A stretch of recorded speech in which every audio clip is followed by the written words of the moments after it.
আলহামদুলিল্লাহ নিজের বাড়ি থেকে রোজা করলাম, ঈদ করলাম, বকরিদ করলাম।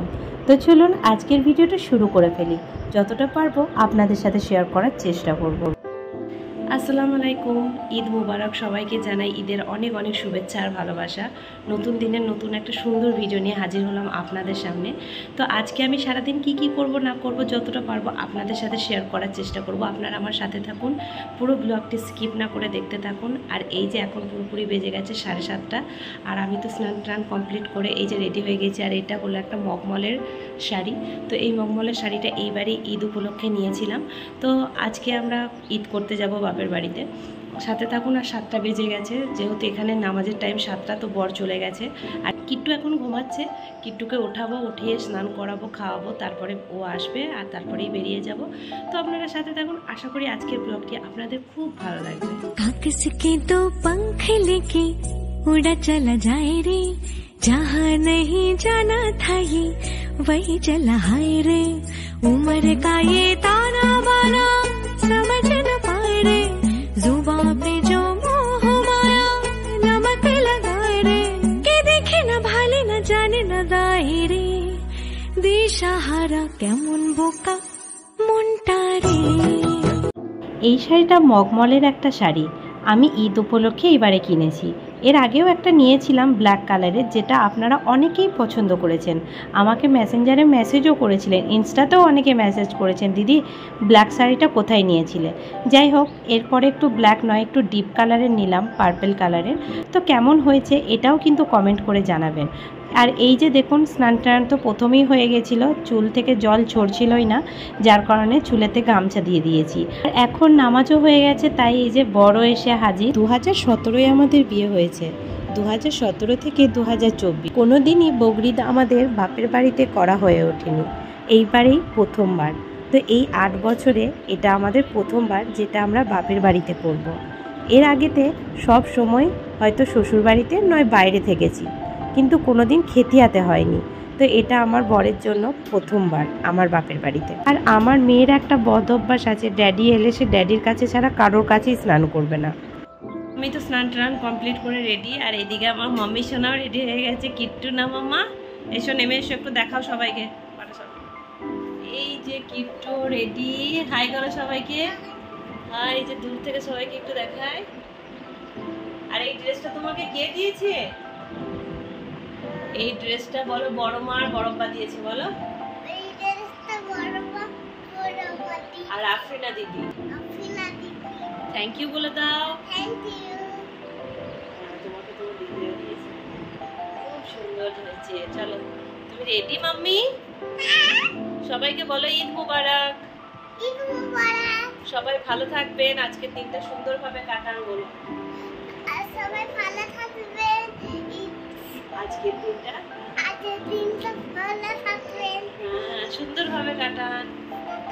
আর আমাকে দেখে সবাই বলবেন মাশাআল্লাহ। মাশাআল্লাহ।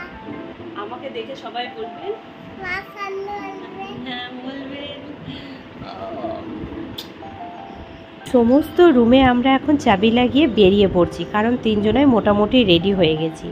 তো এরপরে যাব সোজা খেতিয়ার উদ্দেশ্যে, মানে আমার বাপের বাড়ির উদ্দেশ্যে। আর এতটাই গরম, আমার মনে হয় আমার জন্মের পর থেকে এই বছরের সব থেকে বেশি গরম পড়েছে। এই রকম গরম আমি কোনো বছরে ফিল করিনি, এই বছরের সব থেকে বেশি গরম করছে। ছাদের রুম থেকে শুরু করে সমস্ত বারান্দাও এখন চাবি লাগিয়ে ধীরে ধীরে এই যে বেরিয়ে যাচ্ছি।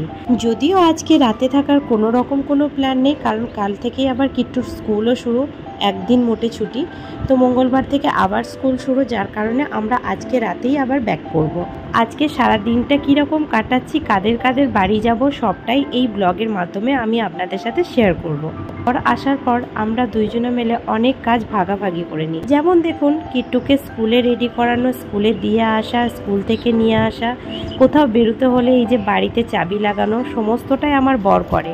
এইগুলো নিয়েও অনেকে অনেক খারাপ মন্তব্য করেন। এদিনকে আমি প্রথম ইউটিউবে ভিডিও ছাড়বো ভেবেছিলাম, সেদিনকে আমার খুব কাছের একজন বলেছিল, তুমি যখন ভিডিও ছাড়বো ভাবছো, তাহলে কিন্তু অনেক মানুষ তোমাকে নেগেটিভ কমেন্টও করবে।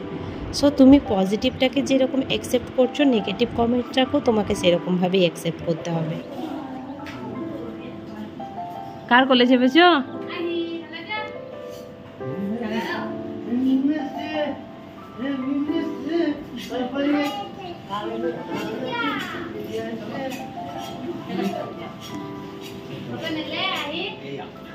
বাপের বাড়িতে এখন পৌঁছে গেছি আর এসে তাড়াতাড়ি করে শাড়িটা চেঞ্জ করে নাইটিটা পরে নিলাম।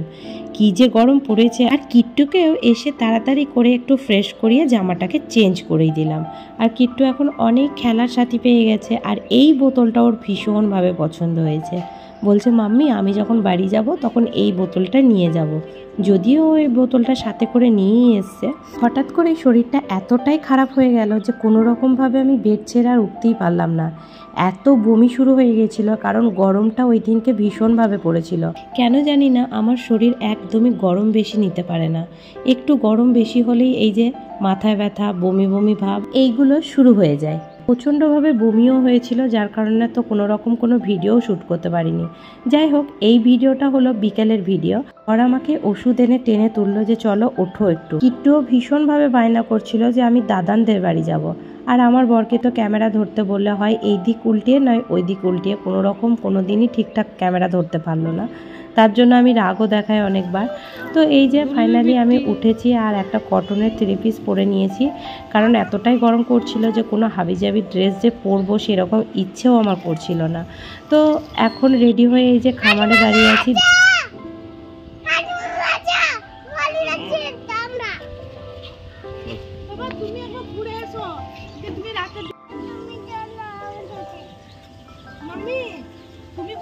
এখন কিট্টু বলছে ওর মাম্মামকে, মাম্মাম তাড়াতাড়ি করো আমি তোমাদের বাড়ি যেতে চাই, আমি দাদানের কাছে যাব। যেহেতু আমার দাদা একটু দাদানকে নিয়ে ঘুরতে বেরিয়েছিল, মানে আমার কুটুর সোনাকে নিয়ে ঘুরতে বেরিয়েছিল, সেই জন্য আমরা এখন খামারের মধ্যে অপেক্ষা করছিলাম যে দাদা কখন আসবে, 4 জনে মিলে একসাথে যাব। প্রথমে আমাদের আমার শ্বশুরবাড়ি যাওয়ারই কথা ছিল, যে বিকেলে আমরা শ্বশুরবাড়ি যাব, কিন্তু কিট্টু এমনভাবে কান্না করছিল যে ও কিছুতেই নুনারি যাবে না, ও যাবে ওর দাদানদের বাড়ি। তো ওই জন্য আমাকে জোর জবরদস্তি নিয়ে যেতে হলো দাদানদের বাড়ি। আর আমার চেহারা দেখে অনেকেই বুঝতে পারছেন যে আমার শরীরটা খুবই খারাপ ছিল। সারাদিন আমি কোনো রকমভাবে উঠতেই পারলাম না। বাড়ি পৌঁছে প্রথম যতটুকু পেরেছি একটু হেল্প করেছি, তারপরে আর কোনো রকমভাবে কোনো হেল্প করতে পারিনি। তুমি কাদের বাড়ি যাবে? দাদাদের দিদুর বাড়ি। দাদানের দিদুনের বাড়ি? ওটা তোমারও দিদুন? আমি ওইটাই যাবো। বেশ নিয়ে যাবো। ওইখানে নতুন একটা আন্টি আছে, নিয়ে যাবে? হ্যাঁ নিয়ে যাচ্ছি তো, পাপা আছে। তো এই যে দাদা চলে এসছে আর দাদা দিদি সামনাসামনি যাচ্ছে আর আমরা ওদের পিছু পিছু যাচ্ছি। যেহেতু ওদের বাড়ি যাব ওই জন্য বললাম তোরাই আগে চল।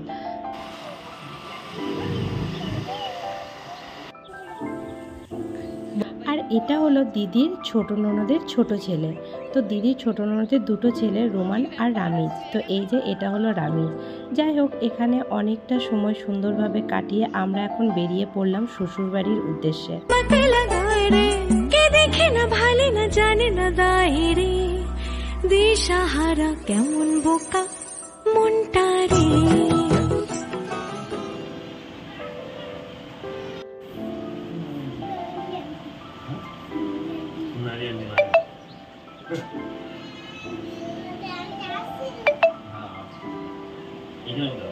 আর এই যে কিট্টু এখন কিট্টুর দিদির কোলে চেপে আদর খাচ্ছে। এটা হলো কিট্টুর আফরিনা দিদি। শ্বশুর বাড়িতে অনেকটা সময় কাটানোর পর এরপরে যাব খেতিয়া, ওখানে ডিনার করার পর তারপরে যাব নিজের বাড়ি। বেজে গেছে রাত্রি 10টা আর এই যে বাড়িও চলে এসেছি, খেতিয়াতে খাওয়া দাওয়া করে তারপরেই এসেছি। তো আজকের ব্লগটি আপনাদের কেমন লাগলো অবশ্যই কমেন্ট করে জানাবেন। তো সাথে থাকবেন, আমার নেক্সট ব্লগ আবার খুব তাড়াতাড়ি শেয়ার করব আপনাদের সাথে।